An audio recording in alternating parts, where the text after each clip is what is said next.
अध्यक्ष महोदय, सन्माननीय सदस्य मिहिर कोटेज यांनी जी लक्षवेधी लावलेली आहे त्यावर मी मॅनग्रोव्ह फाउंडेशनचं अभिनंदन करते की माझ्या मतदारसंघात जी कांदळवनाची कत्तल होत होती त्याच्यासाठी बफर झोनमध्ये त्यांनी 1 ते 14 नंबर गल्लीच्या ह्याच्यामध्ये प्रोटेक्शन वॉल लावली।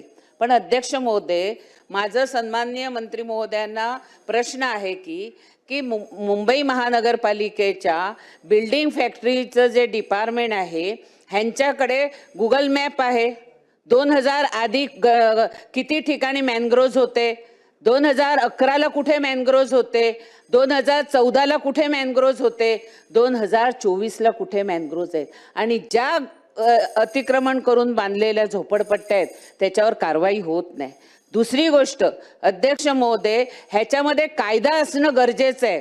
महापालिका म्हणेल ह्या मॅनग्रोव्ह मध्ये आम्ही केस करू शकत नाही, तहसीलदार म्हणेल ही फॉरेस्टची जागा आहे म्हणून तहसीलदार त्याच्यावर कारवाई करणार नाही, मॅनग्रोव्हवाल्यांकडे कंप्लेंट केली तर ही मुंबई महानगरपालिकेचं आहे।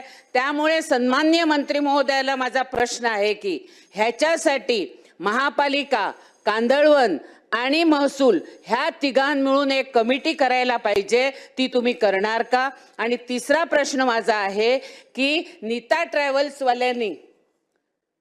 ट्रॅव्हल्सवाल्यांनी मॅनग्रोव्हमध्ये एवढे कटिंग करून त्या ठिकाणी एसटी डेपो त्यांच्या ट्रॅव्हलच्या बसचा एसटी थांबा केलेला आहे।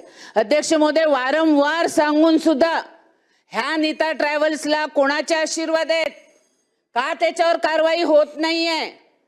आणि एकच कारण, ही आमची जागा नाही, ही प्रायव्हेट आहे, महापालिका म्हणेल मॅनग्रोव्हची आहे आणि कोणच कारवाई करत नाही। त्यामुळे कायद्यामध्ये तरतुदी करून मॅनग्रोव्ह कापलं तर 302 चा गुन्हा जसा आहे तसा मॅनग्रोव्ह करणाऱ्या मॅनग्रोव्ह माफियावरती तुम्ही अशी कडक कारवाई करणार का? तरच आपण मॅनग्रोव्ह वाचवू शकतात। हे माझे 3 प्रश्न आहेत। धन्यवाद। मंत्री महोदय। सन्मान्य सदस्य मनीषा ताईने जे मुद्दे मांडले त्याची तपासून कारवाई केली जाईल।